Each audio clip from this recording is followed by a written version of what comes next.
आप देख रहे होंगे कि मेरे हाथ में इतनी सारी चूड़ियां क्यों हैं।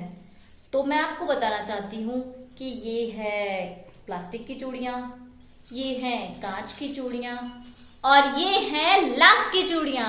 और आज हमारे चैप्टर का नाम भी है लाख की चूड़ियां। तो आइए पढ़ते हैं।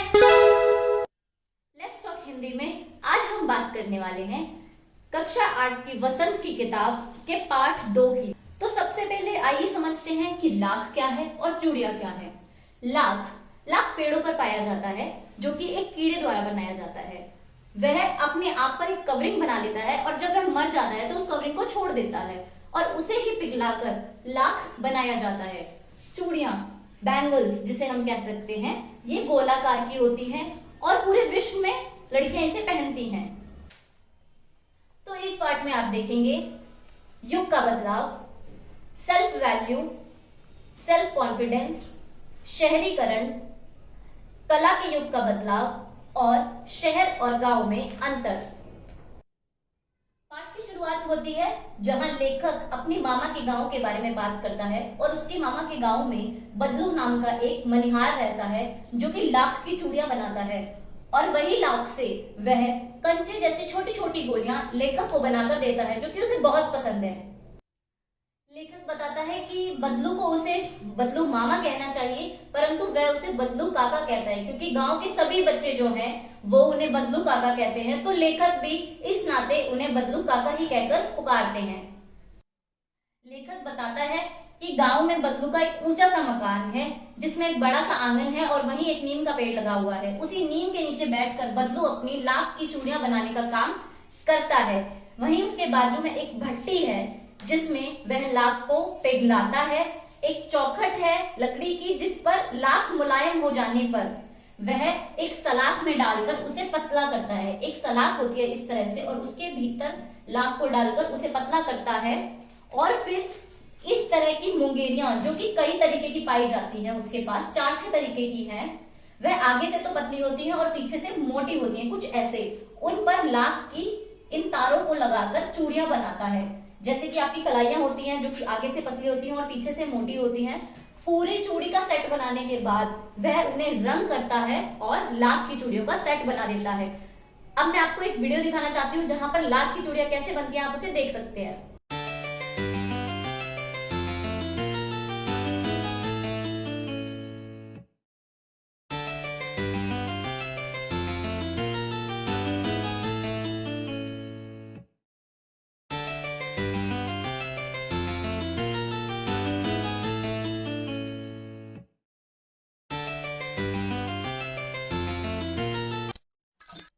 बदलू एक मनिहार है। मनिहार यानी जो चूड़ियां बनाते हैं, उसका यह पैतृक पेशा है, यानी कि उसके जनरेशन से उसके जो पिताजी रहे होंगे या दादाजी रहे होंगे वो भी चूड़ियां बनाने का ही काम करते थे। उसके खुद के गांव में तो लोग उसकी ही चूड़ियां पहनते थे, जो स्त्रियां थी उसी की चूड़ियां पहनती थी, बल्कि दूसरे गांव से भी, अलग अलग गांव से, दूर दूर से लोग उसकी चूड़ियां लेने आते थे। परंतु यहाँ देखने वाली बात यह है कि वह चूड़ियां वह पैसों के बदले नहीं बेचता था, वह वस्तु विनिमय करता था। यहाँ हमने एक शब्द देखा है, वस्तु विनिमय। इसका अर्थ होता है किसी वस्तु के बदले में वस्तु का देना या लिया जाना। तो जो गांव के लोग हैं या जो भी लोग उससे चूड़ियां खरीदने आते हैं वह उसे पैसे नहीं देते, उसके बदले में उसे अनाज देते हैं। बदलू काफी सीधा व्यक्ति है, वह कभी किसी से झगड़ा नहीं करता।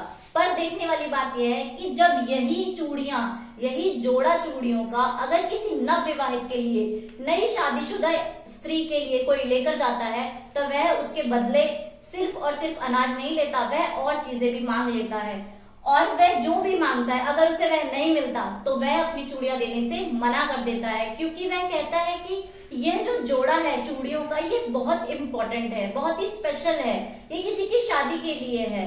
तो वह कहता है इसकी इंपॉर्टेंस होने की वजह से वह इसको आसानी से तो किसी को नहीं देने वाला, और उसके लिए अगर उसे झगड़ा भी करना पड़े तो वह कर लेता है, परंतु वह नए जोड़े के बदले में हमेशा मुंह मांगी चीज ही लेता है।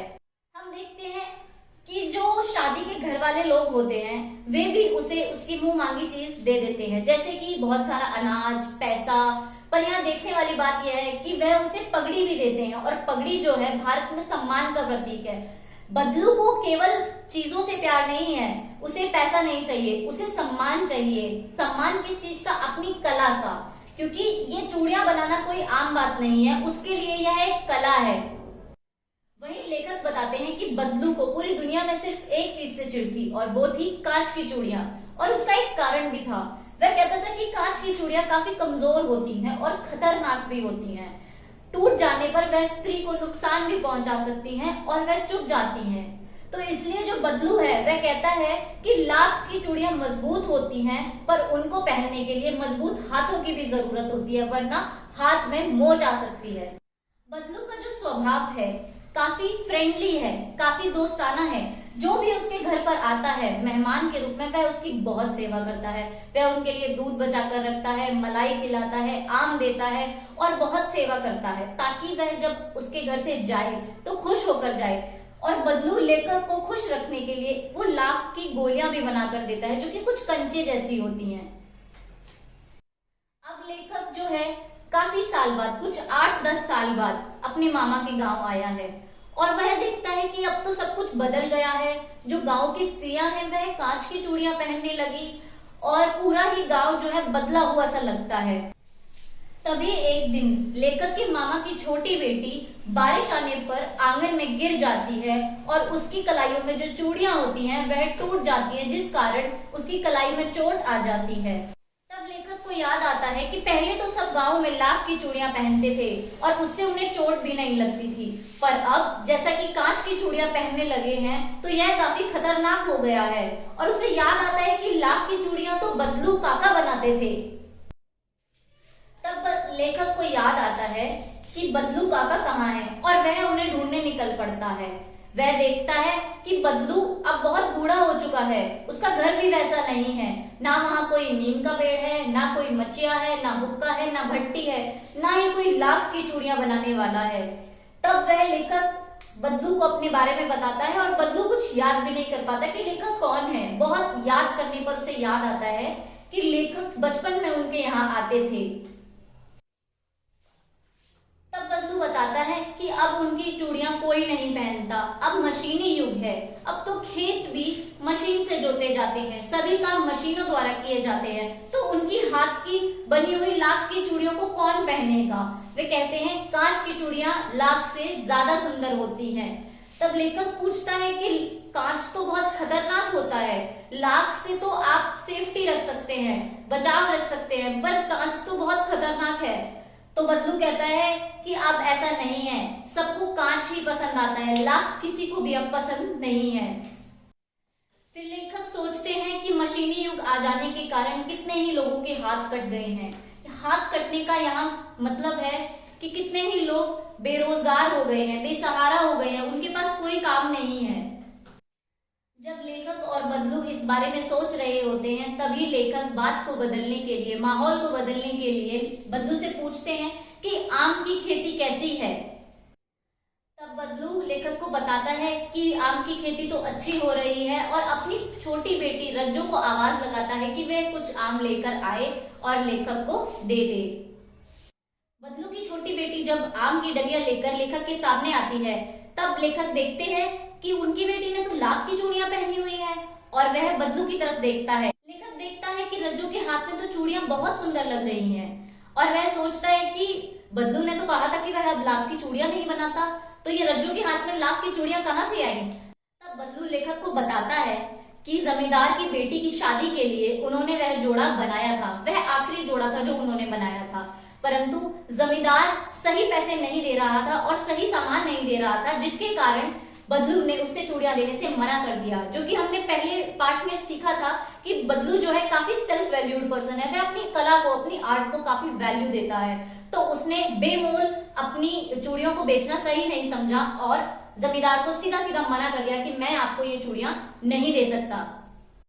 तब लेखक कुछ आम लेकर, जो कि सिंदूरी आम होते हैं, उन्हें लेकर अपने घर जा रहा होता है, और अपने मन ही मन खुश होता है कि जो बदलू है उसने अपने व्यक्तित्व को नहीं बदला।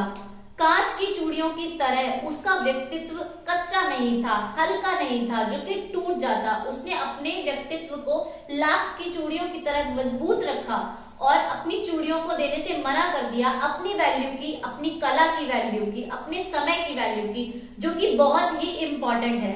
लेखक आखिर में कहते हैं कि बदलू ने हार कर भी हार नहीं मानी, जो कि उसके व्यक्तित्व की बहुत ही गहरी बात थी। तो किड्स, ये थी हमारी आज की कहानी लाख की चूड़ियां। इसमें हमने सीखा कि व्यक्तित्व को मजबूत होना चाहिए। हम मिलेंगे अब अगले वीडियो में एक नए टॉपिक के साथ, एक नई आशा के साथ और एक नई कहानी के साथ। तब तक के लिए इस पाठ को पढ़िए, समझिए। कुछ ना समझ आया तो कमेंट करके हमसे पूछिए, आपको जवाब जरूर मिलेगा। तब तक के लिए बाय बाय।